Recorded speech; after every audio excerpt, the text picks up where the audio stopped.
What's up, Raptors fans? Welcome to the Warriors Report. I know it's been a while since I've dropped a video, and I've been sitting on this video idea for about 3 weeks now, and it's finally time to talk about it. Now, Yahoo Sports Canada had presented this really amazing stat regarding the Toronto Raptors, which was that the Raptors are the only team with 5 15-point scores in 2022. Now, this seems like a great statistic when you take a look at it and you see how well the Raptors had been performing, and all of their starters are capable of scoring many points, as evident by that stat.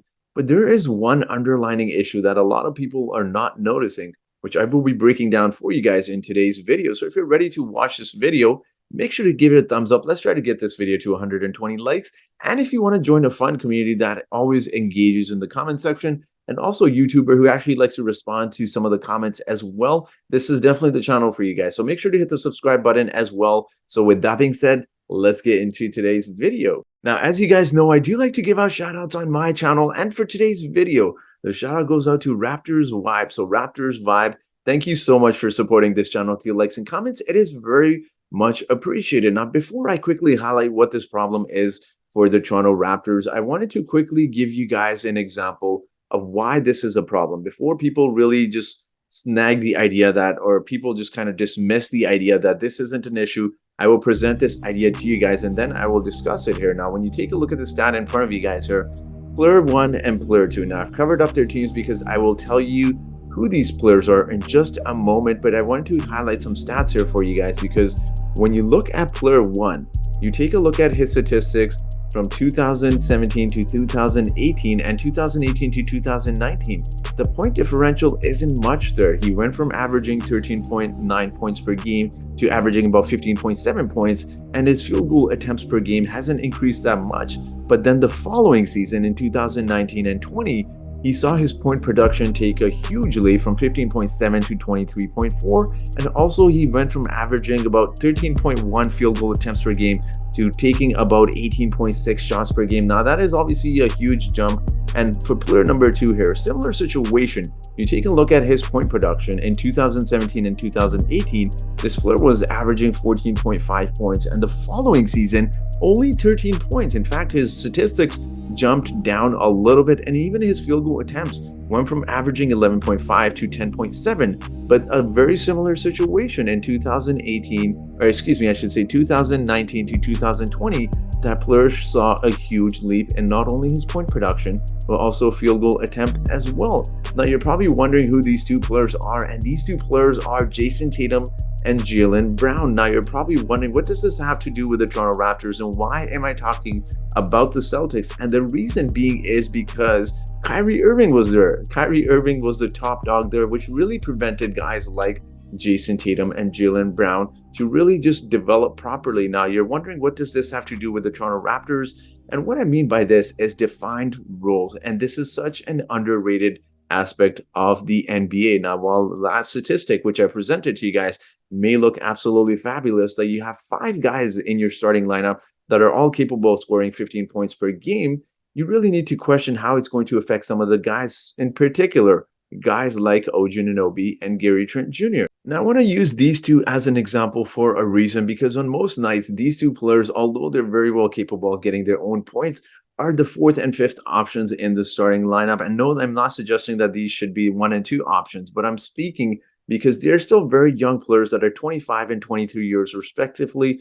And the real question you have to ask yourself moving forward with the Raptors is, are they content with being a 4th and 5th option? Now, obviously, the Raptors have a very nice roster they've built. And in fact, they obviously complement each other's games quite well. So you may be questioning, what is the issue with the Raptors? Their issue is that OG Anunoby voiced his frustration this offseason, saying he wants a bigger role, and understandably so, given the fact that he came into this league, pretty much just became a spot-up 3-point shooter. And then obviously when DeMar got traded, Kawhi Leonard came in, but then Pascal Siakam broke out that season, which pushed OG Anunoby's offensive role a little bit further back. So again, and then just when it looked like Kyle Lowry gone and out of the picture, you have Scotty Barnes, who broke out on the scene, which no one had expected, which again pushed OG Anunoby from becoming that 2nd or 3rd option on this team. And I want to use defined roles. I want to give you guys another example, because a lot of people underestimate the defined roles of an NBA team, and what better team to use as the Raptors championship team. For example, when you take a look at Danny Green, you take a look at Marc Gasol, they knew their roles well. They were okay with taking a step back because they knew that that's what their role was. Marc Gasol wasn't there to score points. He was there to play good defense, pass, and stretch the floor for the Raptors. And Danny Green, same thing. He was there to play defense and become a really good spot up shooter, which he was. He did a great job with the Raptors, and that is exactly why the Raptors won the championship. Now, I highlight this for several reasons because OG Anunoby is growing into his prime in a few years. And is he going to be content with becoming a fourth, or just staying, I should say, a fourth and fifth option on most nights? I know some nights you'll have him occasionally being the second option, but same thing with Gary Trent Jr. He's still a very young player, and if he resigns with the Raptors and continues his career, is he going to be content being a fourth and fifth option? He's definitely, these two players, when we talk about these two players in particular, they're definitely not going to leapfrog guys like Pascal Fred or even Scotty Barnes, who's definitely taking a huge step next season. And I wanted to present this chart for you guys because a lot of people will understand defined rules, but also in hierarchy. We know Pascal Siakam is the top dog. He's the pharaoh. And then you can throw in Fred VanVleet as well. But then where does that leave the other guys? Guys, let's pretend Gary Trent and OG in this situation are soldiers, but they want to progress to government officials and nobles and priests. But the only issue is they can't because there's already players that have taken up that position, which makes it a little bit of a challenge. Is OG Anunoby realistically going to take over as the number one or two option ahead of guys like Fred VanVleet, ahead of guys like Pascal Siakam, ahead of guys like Scotty Barnes? Realistically speaking, that's not going to happen. No matter how much he improves, those guys in the hierarchy will definitely be ahead of him in the pecking order. And same thing with Gary Trent Jr.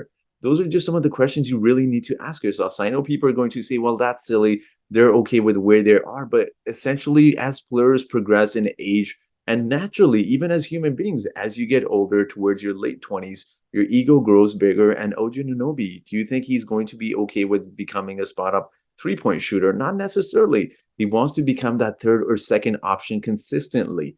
The issue is that the Raptors can't necessarily guarantee that because there's players ahead of him in the pecking order. And the same thing with Gary Trent Jr. So although this theory of having five guys in your starting lineup being able to score 15 points per game sounds great in theory, it's a really difficult aspect of the game because how are you going to let OG Anunoby grow on the offensive role? And I wanted to highlight this stat for you guys because a lot of people are going to pinpoint to the fact that OG Anunoby has grown and has taken more field goal attempts per game every single season with the Toronto Raptors. Now, I wanted to take a look at this stat for a reason because when you take a look at his usage percentage, and for those who may not understand this usage percentage, is essentially highlighting how much that player is being used while he's on the floor. So when you take a look at this stat here, you take a look at OG Anunoby, his usage percentage has increased every season except for 2019 and 20.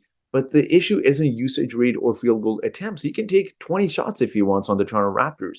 But the issue is when they go on the offensive, OG Anunoby is not going to be the number one or two option. Neither is Gary Trent Jr. In fact, you could even argue they're probably realistically not even going to be the third option because no matter how much Fred has said, Fred, who spoke this offseason, said that he is willing to take a step back. Fred VanVleet is realistically going from a number one, number two option to becoming a number two and three option.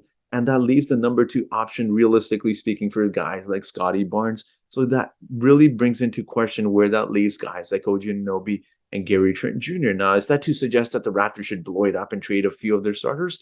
Not necessarily, but this is definitely something to keep an eye on as we progress through not only next season, but the coming years as well. And again, you can even stretch this further and talk about guys like Precious Achiuwa, who I haven't even touched. He's definitely going to want a bigger role moving forward in a couple of years. He's not going to want to become a six man. And again, I don't want to get too much into who should start, Gary or Precious, but again, it all comes down to defined roles and hierarchy. Where do these players stand in the hierarchy? Are OG and Gary comfortable being the third, fourth, fifth options on most nights? I don't know. You really have to question their intentions, and not so much intentions, but you really have to question whether they'd be okay in that defined role of just becoming players that can just stand around and watch Pascal, Scotty, and Fred go at it. I know they have their times where they go isolation, but you really have to question moving forward in the next coming years how that's going to work out with the Raptors. Egos naturally grow, like I said, as you get older, and you see with players, they're not any different.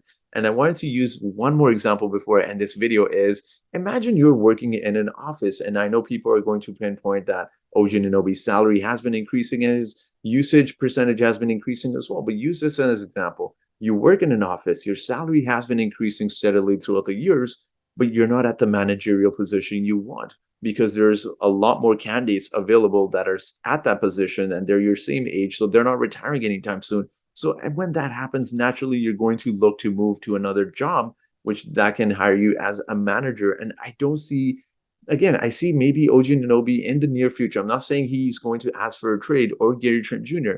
If this continues to happen where they're consistently the fourth and fifth options, I'm realistically thinking they probably want a bigger role offensively once in a few years. They might go to a lesser team, which they may not be as talented, but at least they'll get a bigger role on that team. So again, I feel the Raptors have an issue that they have too many mouths to feed and there's only one ball. So again, the hierarchy, the defined roles, as I mentioned, I don't know how that will come into play in the next coming years and even into next season. Is ultimately OG Anunoby's ego going to blow up and perhaps request a trade where if he does not get a bigger role, even if it's on him to be more assertive and aggressive, is OG Anunoby going to be frustrated that Fred VanVleet, Scotty Barnes, and Pascal are all ahead of him in the pecking order and that he's a fourth option? Maybe. But I do want to hear your thoughts. Do you agree with my take on this? Do you disagree? And we always engage, even if we have disagreements. But I do want to hear your thoughts, guys. Make sure to leave your thoughts in the comment section below. And as always, I do have a trivia question for you today. And that trivia question is, which of these players listed below were on the Redeem Team? As some of you guys may know, there's a documentary coming on Netflix next week that is going to be on the Redeem Team. So obviously the Redeem Team USA team, which of these players listed below were on the Redeem Team? Was it A, Sean Marion? Was it B, Amari Stoudemire? Was it C, Michael Redd? Or was it D, Lamar Odom? So which of these players was on that Redeem Team? Make sure to leave your trivia question correctly. Whoever answers this trivia question correctly in the comment section gets a shout out in my next video. So that will be it for today's video, guys. So thank you so much for watching this video. I do appreciate your support as always, guys.